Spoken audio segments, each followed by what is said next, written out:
देखिए Python IQ Hindi माध्यम जो हमारा यूट्यूब का चैनल है, उस पर क्लास 6 से 12 तक साइंस के सभी सब्जेक्ट और आर्ट साइड के सभी सब्जेक्ट की तैयारी कराई जाती है और सभी विषयों की PDF भी प्रोवाइड की जाती है, जो आपको टेलीग्राम पर मिलेगी।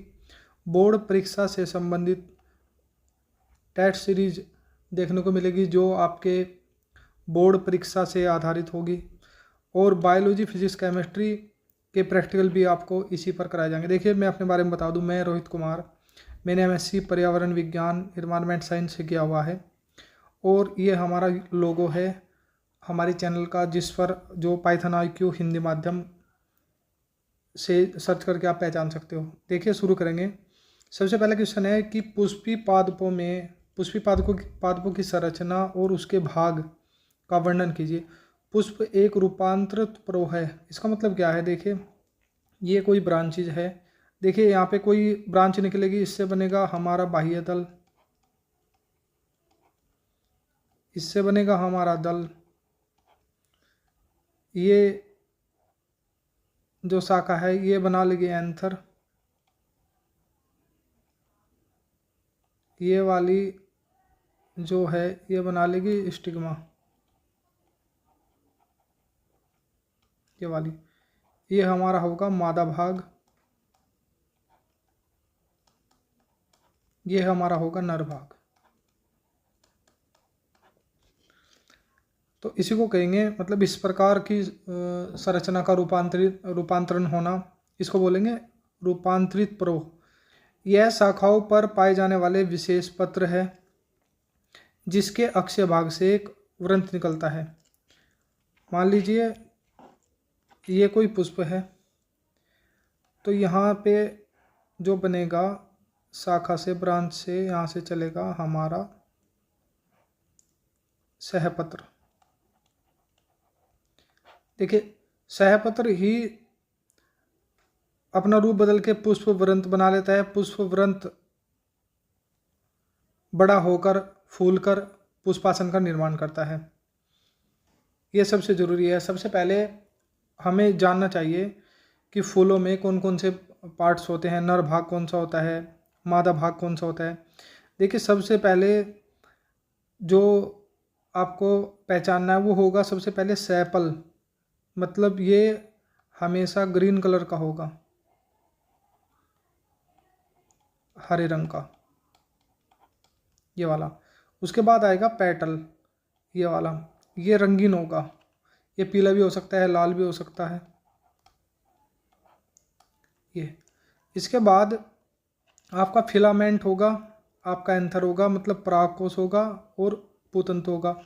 ये दोनों मिलकर पुकेंसर कहलाएंगे। ये वाला जो पार्ट होगा ये होगा नर भाग, नर भाग, मेल पार्ट। देखिए जो एंथर होगा ये वाला परागकोश, इसी के अंदर से छोटे छोटे कण निकलेंगे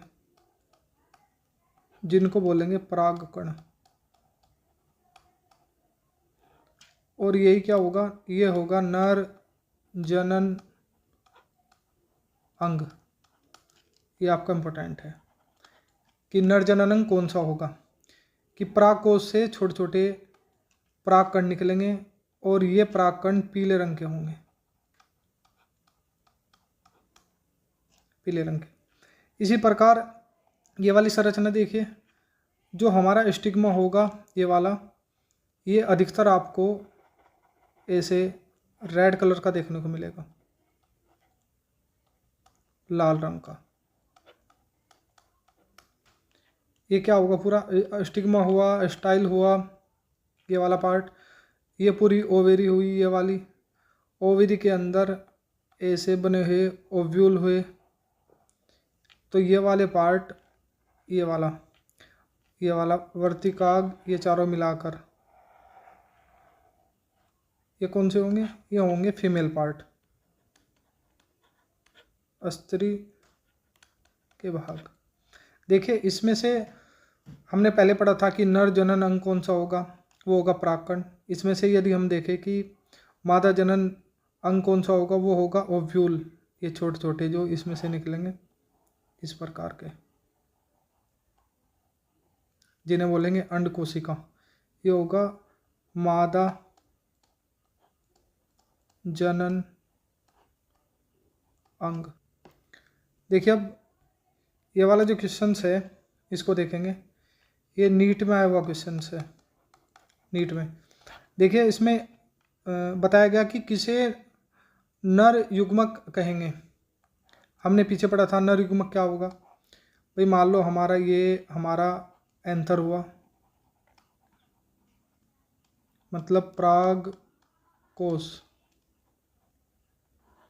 इसी के अंदर से छोटे छोटे कण येलो कलर के बाहर निकलेंगे, जिसको क्या बोलेंगे, पराग कण।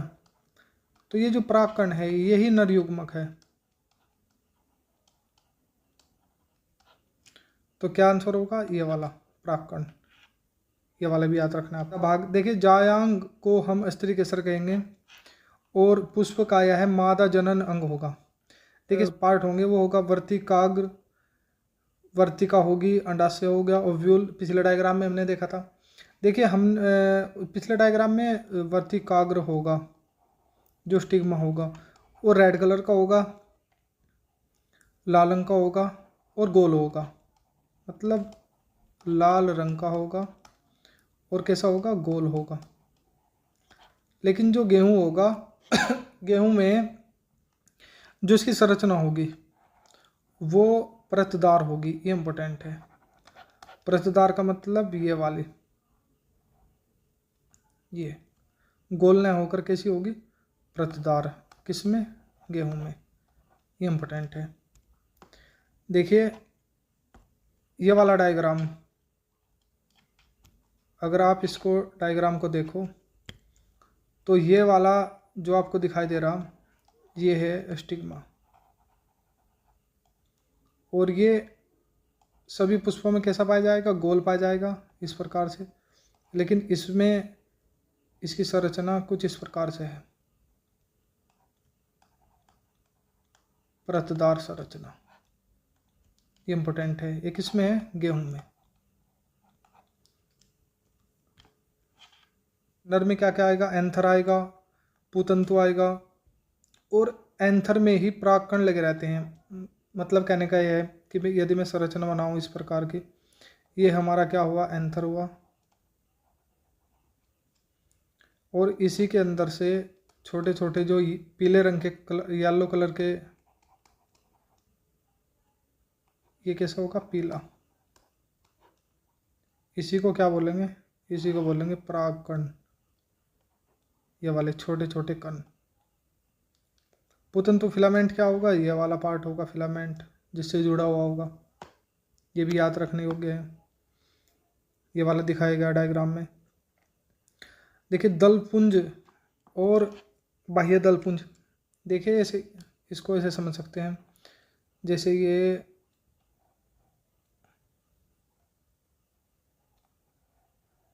ये वाला जो हरे रंग की संरचना है, ये हमेशा ये होगा बाह्य दलपुंज। ये सभी में कैसे मिलेगी, सभी में मिलेगी हरे रंग की। और जो इसका बड़ा भाग होगा पुष्प की पत्ती का, ये रंगीन होगा। ये पीला भी हो सकता है, ये लाल भी हो सकता है, ये बैंगनी भी हो सकता है। इसको क्या बोलेंगे, इसको बोलेंगे दल।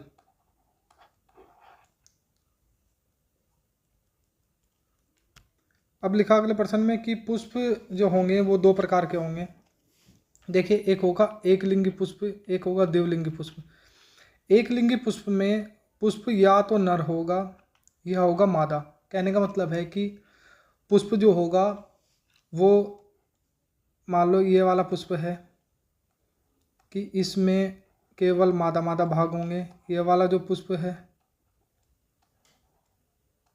इसमें केवल ये होगा हमारा मेल, ये होगा हमारा फीमेल।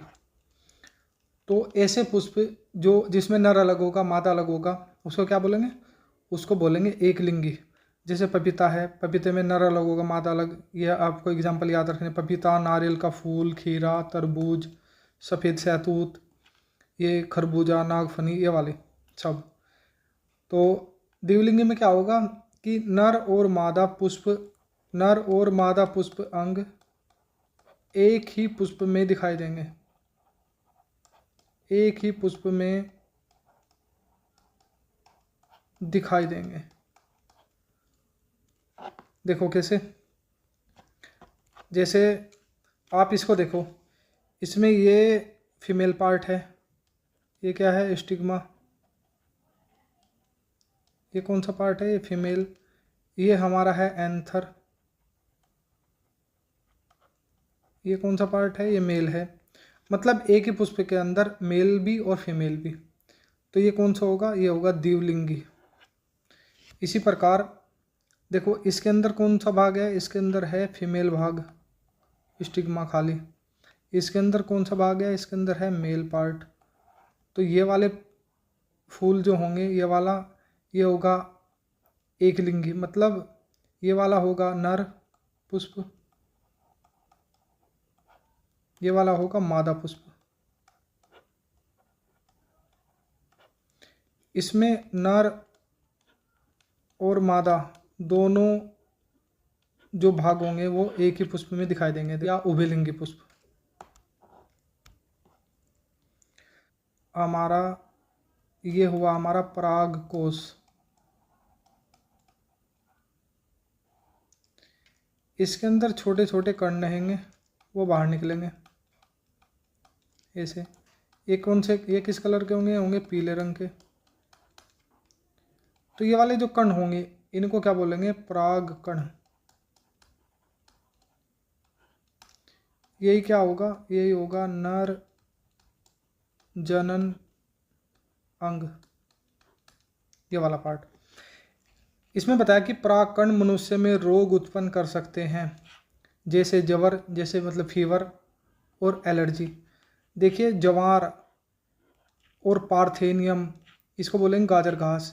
ये हमारे भारत में गेहूं के बीज से आया, और ये क्या है, खरपतवार है, ये घास है एक प्रकार का।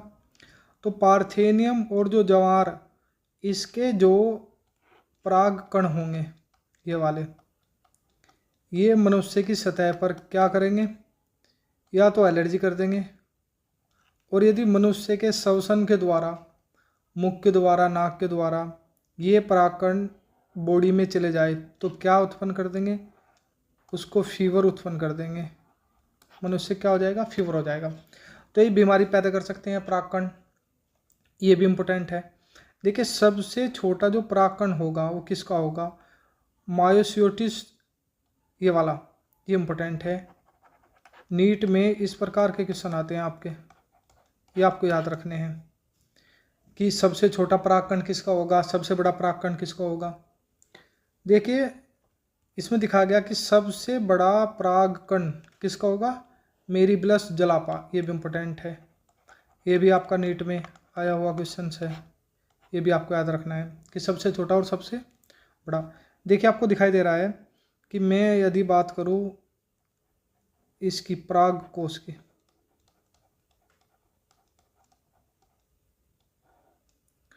और ये फटने के बाद इसके अंदर से पीले रंग के क्या निकलते हैं, परागकण। देखिए यदि मैं इस संरचना की तुलना करूं इससे, तो ये वाला फटने के बाद जो परागकण थे ये वाले हैं परागकण,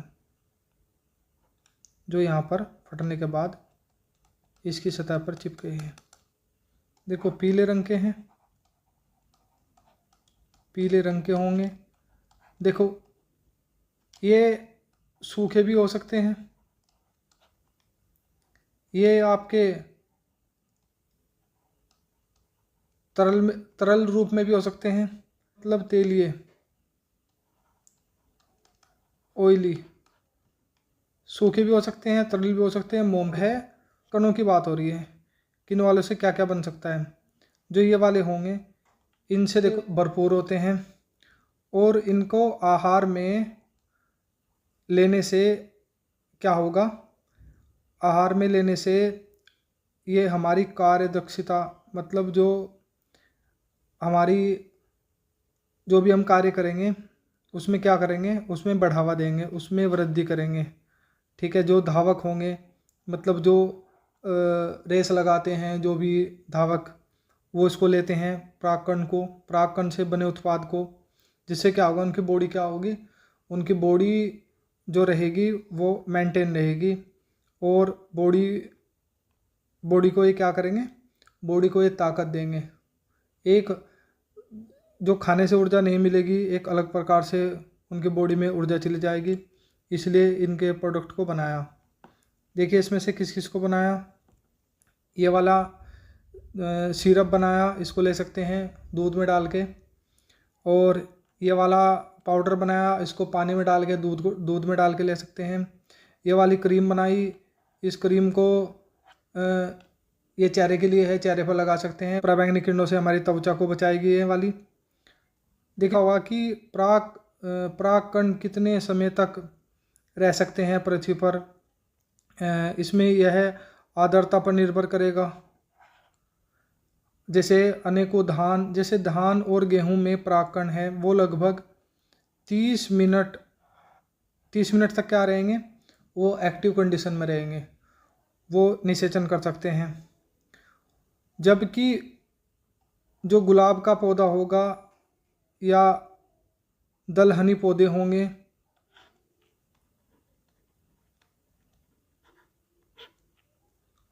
उनके जो परागकण होंगे वो लगभग 1 माह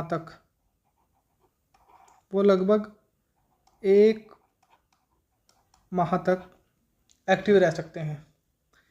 तो इसको बचाने के लिए हम क्या करेंगे, इसको एक टेम्परेचर, एक द्रव नाइट्रोजन में किस टेम्परेचर पर रखेंगे, -196 डिग्री सेल्सियस पर रखेंगे। और ये रखने के बाद कई वर्षों तक क्या रहेगा, एक्टिव फॉर्म में रहेगा। ये भी है आपका, ये इम्पोर्टेंट है। देखिए किसके लिए, पराग की जो गोलियां बनाई हुई है, पार्थ निषेचन के लिए नहीं, प्रजनन के लिए नहीं, बाह्य संरक्षण, पूरक भोजन। क्योंकि इसमें क्या मिलेगा, इसको खाने से पोषण मिलेगा, पोषण के रूप में इसको ले सकते हैं गोली को। तो ये वाला राइट आंसर, ये इम्पोर्टेंट है, इसको याद रखना। देखिए साथ साथ हमने क्या किया, नीट में आए हुए क्वेश्चंस जो थे वो आपके स्लाइड के अनुसार हमने आपको समझाने के लिए, जिससे आपको समझने में कोई प्रॉब्लम ना हो, आपकी साथ साथ में नीट की तैयारी भी, 12th के साथ साथ नीट की तैयारी भी चलती रहे। और दार वर्तिकाग्र किससे संबंधित है, भाई गेहूं से, मटर से, ये गेहूं से ही है। हमने बताया था अभी कि जो ये वाला स्टिग्मा आपको देखने को मिलेगा, ये किस में मिलेगा, ये मिलेगा गेहूं में। ये भी नीट में आया हुआ क्वेश्चन है आपका, नीट का।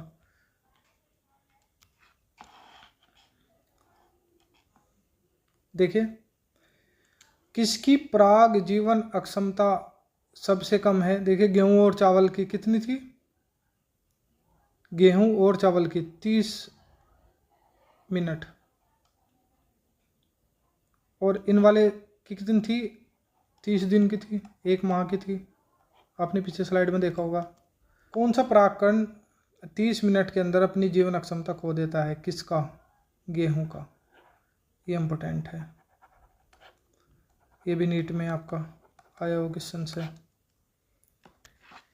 इस प्रकार से हम देखेंगे कि इसने बताया कि किस तापमान पर तरल नाइट्रोजन में परागकणों को संरक्षित करने की एक तकनीकी है, मतलब लंबे वर्षों तक, कई वर्षों तक रख सकते हैं। निम्न ताप, वो ताप कौन सा है, वो ये वाले तो ऑप्शन इसमें गलत है सारे। 196 डिग्री सेल्सियस, ये वाला, ये आपका राइट आंसर होगा। परागकणों की जीवन अक्षमता किस पर निर्भर करेगी, तापमान पर निर्भर करेगी, आर्द्रता पर निर्भर करेगी, आनुवांशिक अक्षमता, ये वाली, तो इसका होगा डी। कि बाहरी भित्ति जो होगी वो स्पोरोपोलिन्स की बनी होगी, ये इंपॉर्टेंट है, ये वाली। कार्बन जो अंदर की जो भित्ति होगी वो सेलुलोज और पैक्टिन की बनी होगी, ये होगी आंतरिक।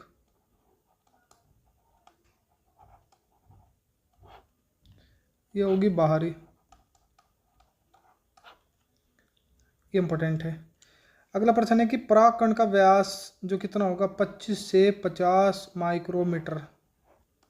ये इंपॉर्टेंट है, आपको याद रखना पड़ेगा। ये है आपका औसत व्यास,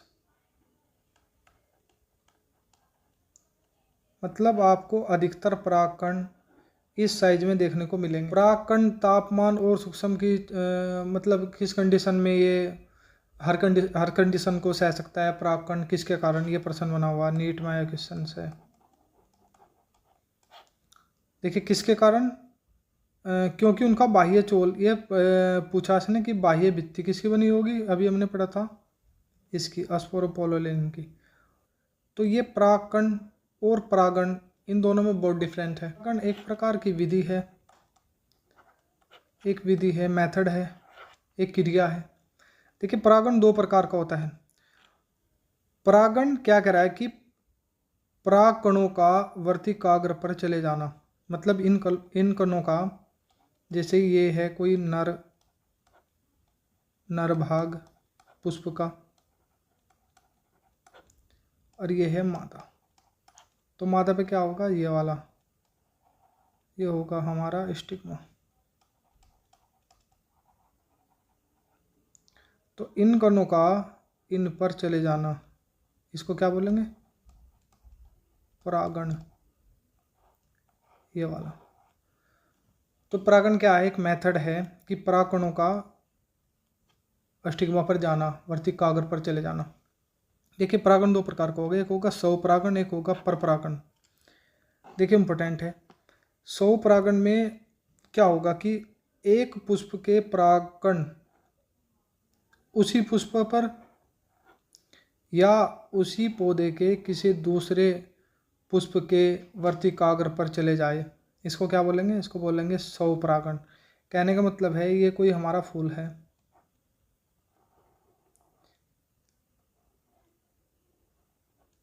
ये वाला है फीमेल पार्ट, ये वाला है मेल पार्ट, ये है फीमेल पार्ट। तो इसने क्या कहा कि जो परागकण है,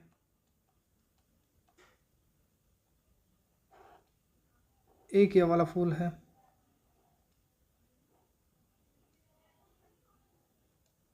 इसमें भी ये होगा मेल, ये होगा फीमेल। तो उसने क्या कहा कि जो परागकण है ये उसी पुष्प के मादा भाग पर चले जाए, या देखो प्लांट तो एक ही है हमारा, फूल दो अलग अलग है, या इसी पौधे के एक फूल से दूसरे फूल पर क्रिया हो। किस प्रकार, ये जो परागकण है ये इस पर क्रिया कर ले, तो इसको भी क्या बोलेंगे, इसको बोलेंगे स्वपरागण। दो प्रकार से, एक होगा स्वयुग्मन, इसमें क्या होगा, इसमें एक पुष्प के परागकण उसी पुष्प के वर्तिकाग्र पर पहुंचते हैं, मतलब ये वाला हमारा फीमेल पार्ट हुआ, ये हुआ हमारा मेल, इसके कण। तो इसमें क्या होगा, इसमें इसी मतलब एक ही फूल के अंदर क्रिया होगी, मतलब जो मेल पार्ट था ये वाला, ये इसी से क्रिया कर लेगा, स्टिग्मा से, मतलब एक ही फूल के अंदर क्रिया होनी। सजातीय पुष्पी परागण, इसमें क्या होगा, एक पुष्प के परागकण उसी पौधे के किसी दूसरे पुष्प पर, देखिए ये वाला एक ये बना हुआ दूसरा पुष्प, एक ये वाला बना हुआ,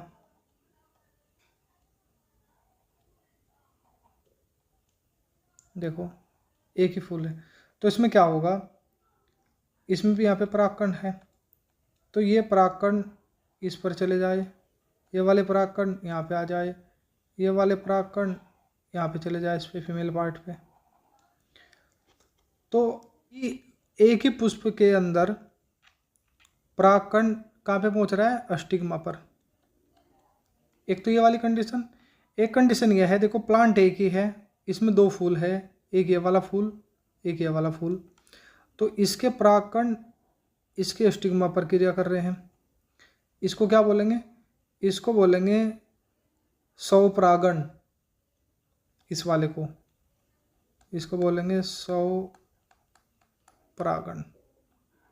की क्रिया। देखिए इसमें लिखा हुआ सजातीय पुष्प परागण में क्या शामिल होता है। सजातीय पुष्प परागण में एक पादप के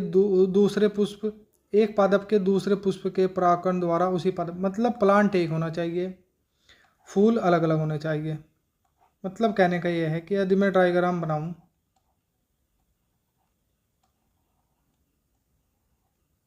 ये वाले परागकण है, मतलब ये है मेल और ये है फीमेल। तो कहने का मतलब ये है कि ये वाला जो फूल होगा ये मेल वाला भी होगा, फीमेल वाला भी होगा। में नर भाग अलग होगा, मादा भाग अलग होगा, उसी में क्रिया रोक सकते। देखिए पपीता होगा, ये क्या होगा? ये होगा एक लिंगी। मतलब कहने का यह है कि इसका जो पुष्प होगा वो कुछ इस प्रकार से होगा।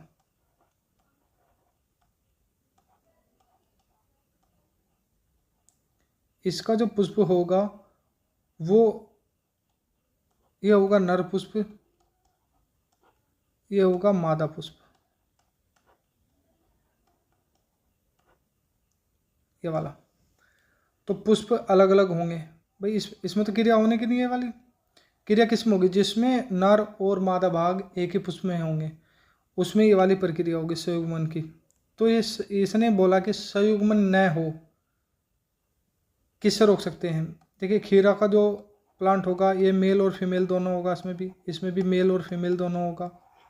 मतलब कहने का ये वाली कंडीशन बनेगी पुष्प की, इसमें भी ये वाली बनेगी, मक्का में भी ये वाली बनेगी। जो पपीता होगा इसमें नहीं बनेगी ये वाली, तो इससे रोक सकते हैं इसको। उसी जाति के दूसरे पुष्प के वर्तिकाग्र पर पहुंच जाए। कहने का मतलब ये है कि अलग अलग प्लांट होंगे, ये वाला प्लांट अलग होगा, ये वाला प्लांट अलग होगा, लेकिन होगा एक ही जाति का। जैसे गुलाब का हुआ, ये भी गुलाब का हुआ। तो ये वाला फूल मतलब किससे क्रिया करेगा? दूसरे पुष्प से। इसको बोलेंगे कि स्वपरागण होने के लिए क्या क्या होना चाहिए? पुष्प का द्विलिंगी होना चाहिए। द्विलिंगी पुष्प में क्या होगा? नर और मादा एक ही पुष्प के अंदर होंगे।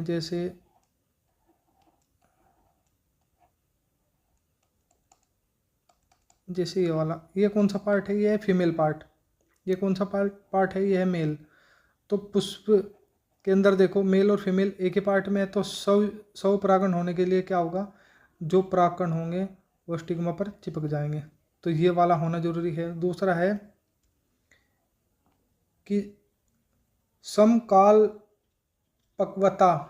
इसका मतलब होगा कि एक ही समय पर परागकोश और वर्तिकाग्र, मतलब ये है नर भाग, ये है मादा भाग, इन दोनों का परिपक्व हो जाना, मतलब दोनों का एक साथ परिपक्व हो जाना। अनुन्मील्य परागण, इसका मतलब क्या होगा? कि इसका मतलब होगा बंद पुष्प में परागण हो। पुष्प में परागण होने का मतलब है कि पुष्प यदि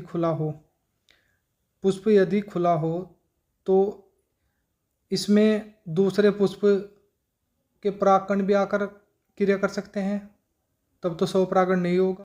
एक है कलिका परागण। कलिका का मतलब होता है जब पुष्प कली अवस्था में हो तब पुष्प बाह्य दलों द्वारा बंद हो जाता है और उसके अंदर परागकण की क्रिया होती है। जैसे गेहूँ हुआ, जैसे धान हुआ। धान और गेहूँ में क्या होगा? धान होगा हमारा बाह्य दल, ये होगा हमारा दल। तो ये वाले जो दल है बाह्य दल, ये क्या हो जाएंगे? ये आपस में ऐसे बंद हो जाएंगे, ये वाले। तो इस प्रकार की जो क्रिया होगी किस में होगी? वो होगी गेहूं में और धान में, आपको इसमें देखने को मिलेगी। देखिए स्वपरागण से क्या हानि होगी भाई? एक ही पौधों की लगातार एक ही पौधों में होता रहेगा, तो इसमें हमें क्या होगा? जैसे मान लो हमारे पास कोई बोना पौधा है, तो बोना पौधा लगातार बोना ही होता रहेगा, क्योंकि एक ही पौधे के बीच परागण की क्रिया हो रही है। तो इस प्रकार हमें क्या देखने को मिलेगा, इस प्रकार हमें देखने को मिलेगा कि आने वाली संतति जो क्या है वो बोनी ही पैदा होती रहेगी। पौधा क्या होगा, वो लंबा नहीं होगा, पुष्प का आकार अपने पूर्वज के समान होगा।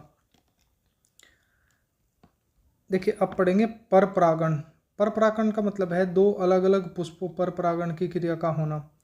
अलग अलग पौधों पर पाए जाते हैं आनुवांशिक रूप से, जैसे गुलाब के लाल और सफ़ेद पुष्प, इसे बोलेंगे पर परागण। देखिए पर परागण किसके द्वारा होगा, पर परागण के कौन कौन से साधन होंगे, ये इंपॉर्टेंट है।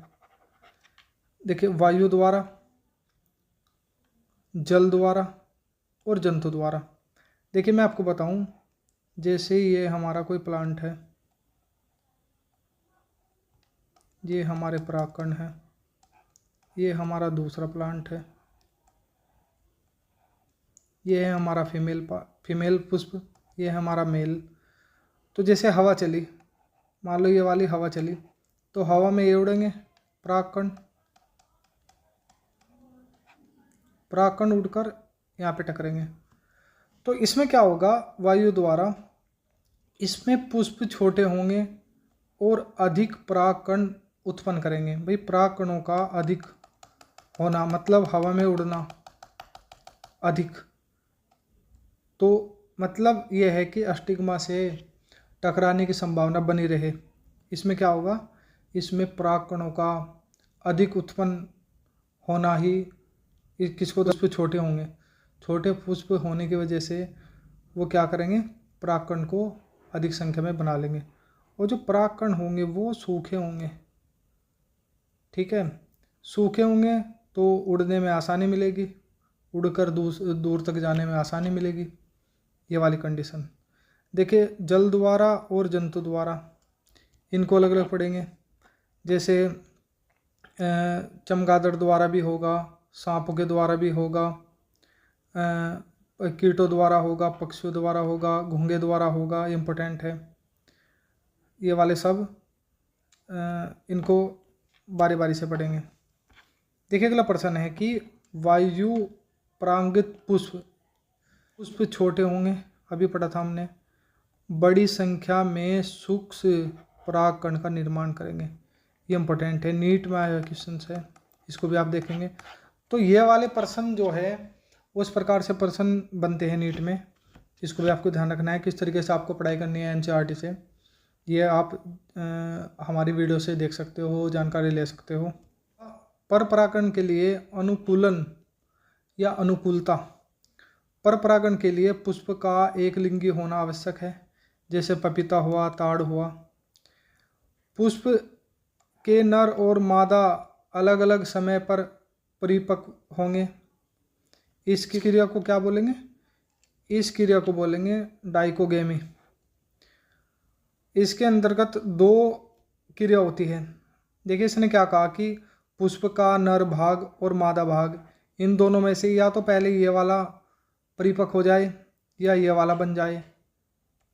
पुष्प का वर्तिकाग्र परागकोश से पहले परिपक्व हो जाएगा क्रिया करने के लिए। क्या होगा कि पराग को, इसमें नरयुग्मक जो होगा वो परागकोश किससे पहले उत्पन्न हो जाएगा, अस्टिग्मा से पहले, जैसे गुड़हल में। तो इसमें क्या होगा, देखो डायग्राम में आप देख सकते हो, देखो इसमें ये वाला है फीमेल पार्ट और मेल पार्ट ये वाले हैं, ये भी परिपक्व नहीं हो। यदि यह परिपक्व हो जाए तो इसी के जो परागकण होंगे वो इसी से क्रिया कर लेंगे, तो इसी से क्रिया कर लेंगे तो उसको क्या बोलेंगे, स्वपरागण।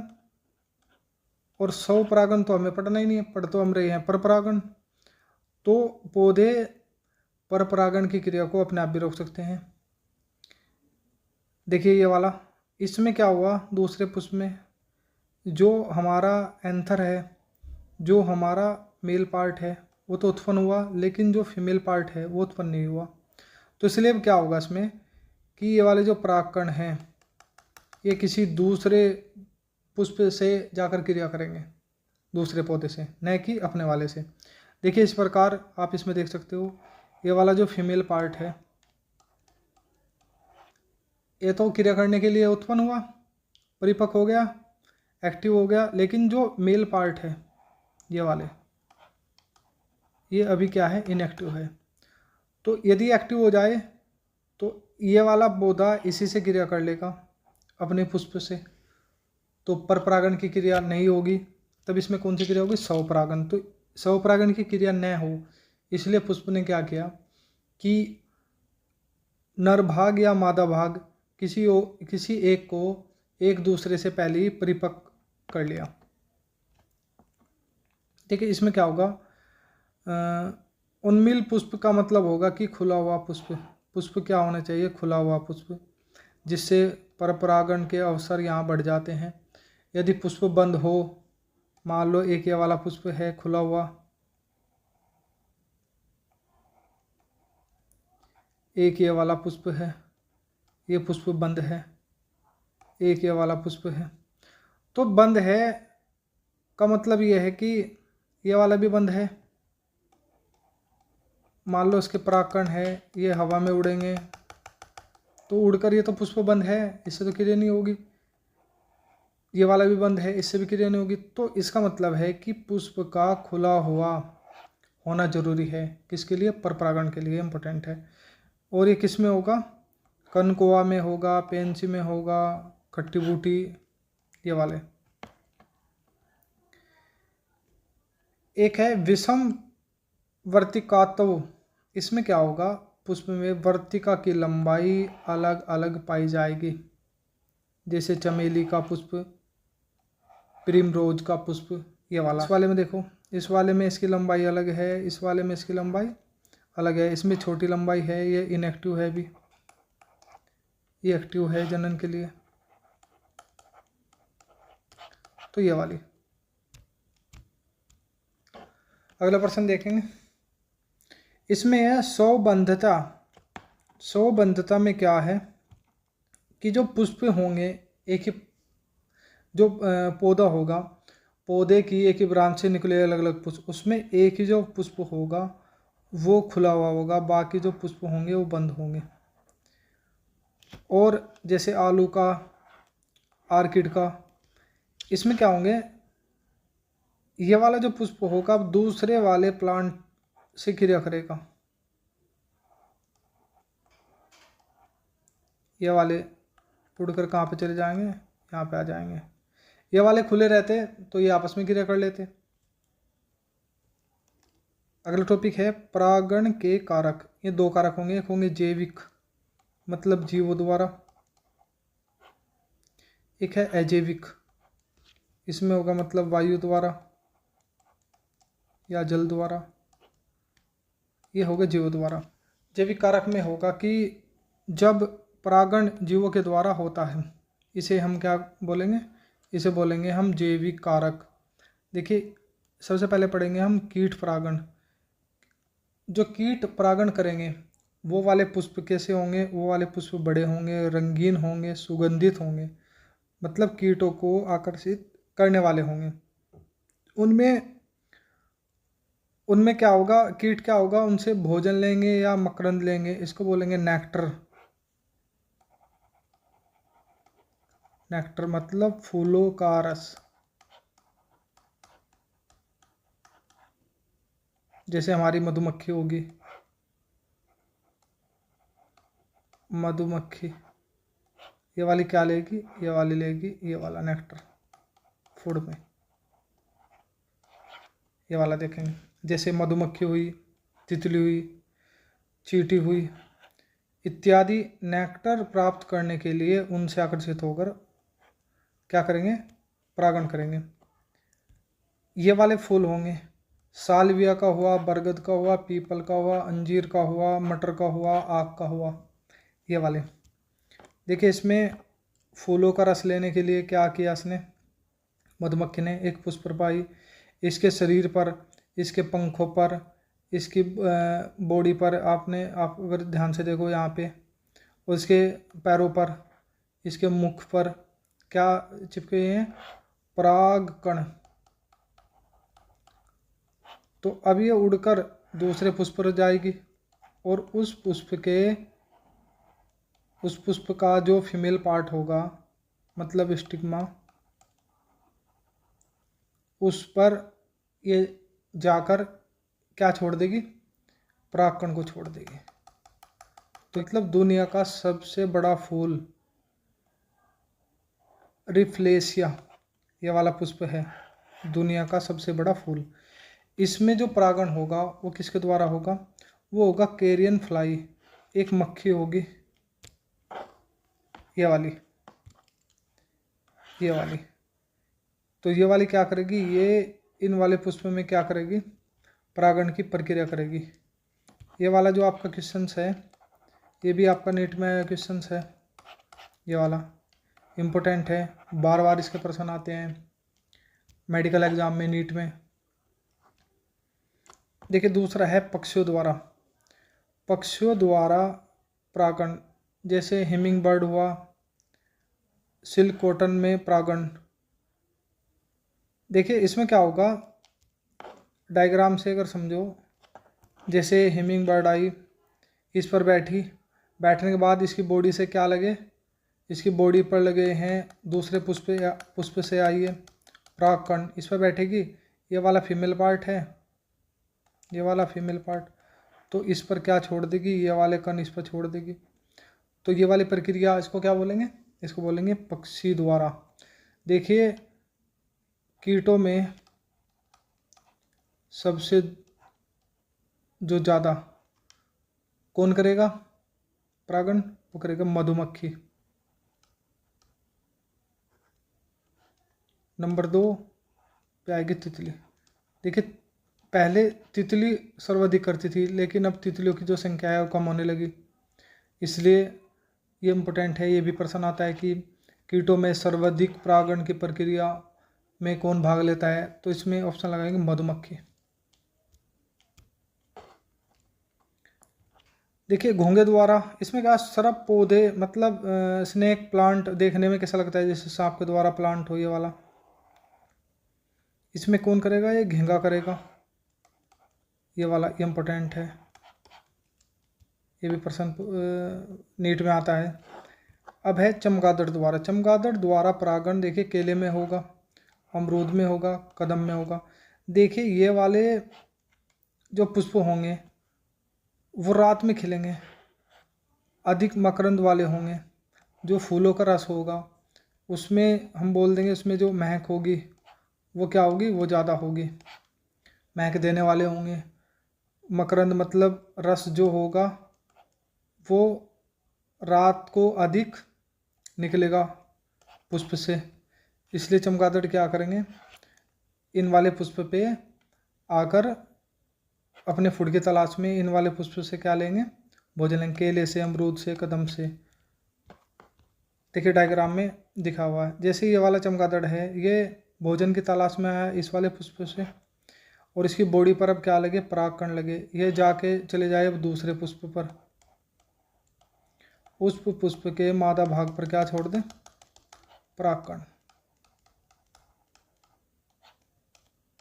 तो ये वाला क्या होगा, ये इसे बोलेंगे चमगादड़ द्वारा।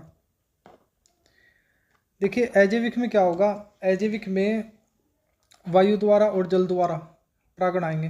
देखिए वायु द्वारा जो परागण होगा उसके पुष्प का आकार छोटा होगा, रंगहीन होगा, मतलब उसका कोई कलर नहीं होगा, गंधहीन होगा, कोई गंध नहीं आएगी, मकरंदहीन होगा, उसमें कोई मतलब फूलों में रस कम होगा।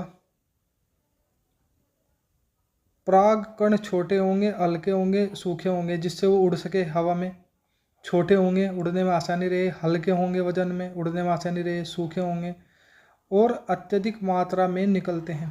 पीछे भी हमने स्लाइड में पढ़ा था, इम्पोर्टेंट है, क्योंकि वायु परागण में अत्यधिक परागकण नष्ट हो जाते हैं। भाई हवा के साथ साथ उड़ेंगे तो परागकण नष्ट भी होंगे। वर्तिका, लंबी वर्तिका चिपचिपी पाई जाएगी।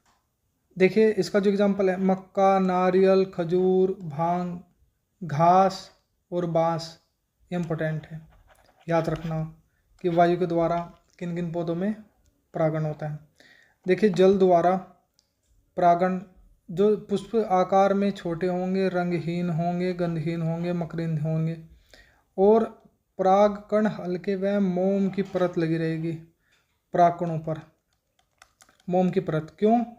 क्योंकि वो पानी में लंबे समय तक एक्टिव रहे, जो उनकी जीवन अवधि है वो क्या हो, ज़्यादा हो, पानी में वो न गले, इसलिए क्या हुआ, मोम की परत आई। कि वर्तिकाग भी के चारों ओर भी मोम की परत रहेगी जिससे वो पानी में न गले। तो ये इम्पोर्टेंट है कि जल में जो पुष्प होंगे वो परागकण और वर्तिकाग्र अपने चारों ओर क्या बना लेगी, मोम की परत। देखिए जल में जो परागण होगा वो दो प्रकार से होगा, एक होगा अधोजल परागण। जब पुष्प जल की सतह पर परागण की क्रिया करते हैं, मान लो ये जल है यहाँ पे, तो इसकी सतह पर क्रिया करेंगे ऐसे, जैसे वेनिसेलिया वेलिसनेरिया में इस प्रकार का आपको एग्जाम्पल देखने को मिलेगा। क्या होगा, पुष्प पानी की सतह पर तैरते रहेंगे, इसको बोलेंगे अधोजल परागण। अधिजल परागण में क्या होंगे, परागण की क्रिया जल के अंदर होंगी, मतलब पुष्प जो होंगे वो डूबे रहेंगे, जुस्टेरा ये वाला। तो ये वाले एग्जाम्पल भी आपको याद रखने हैं। देखिए वेलिसनेरिया में किस प्रकार से होगा, नर पुष्प, तो नर पुष्प क्या निकालेगा, ये परागकण, ये परागकण इससे क्रिया करेंगे स्टिग्मा से। तो ये कुंडलित जो व्रंथ है ये वाला, क्रिया होने के बाद ये क्या करेगा, परागकण के उपरांत पुष्प बंद हो जाएंगे, व्रत कुंडलित होगा, पुष्प को पानी के अंदर खींच लेगा।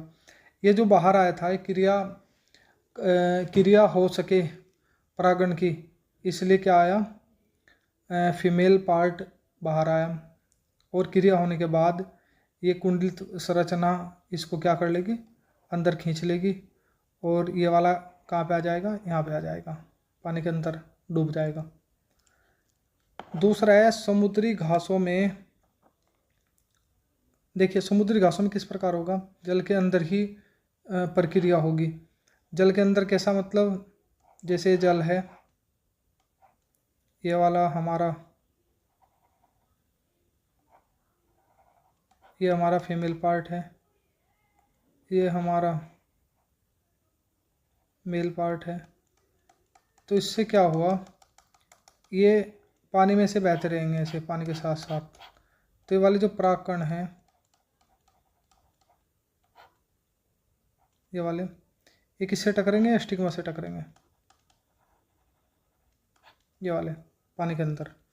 देखिए डायग्राम में दिखाया, डायग्राम में बताया कि जो कुंडलित नुमा संरचना है ये ऊपर आ जाएगी, ये फीमेल पार्ट है। ये वाले क्या है, ये वाले क्या है, ये है परागकण। तो ये वाले जब इससे टकरेंगे तो टकरने के बाद क्या होगा, ये वाली कुंडलित संरचना ये ऐसे पानी में अंदर आ जाएगी, अपने आप इसको नीचे खींच लेगा। जलीय पौधे के परागकण अपनी रक्षा किससे करेंगे, मोम से करेंगे। अभी मैंने बताया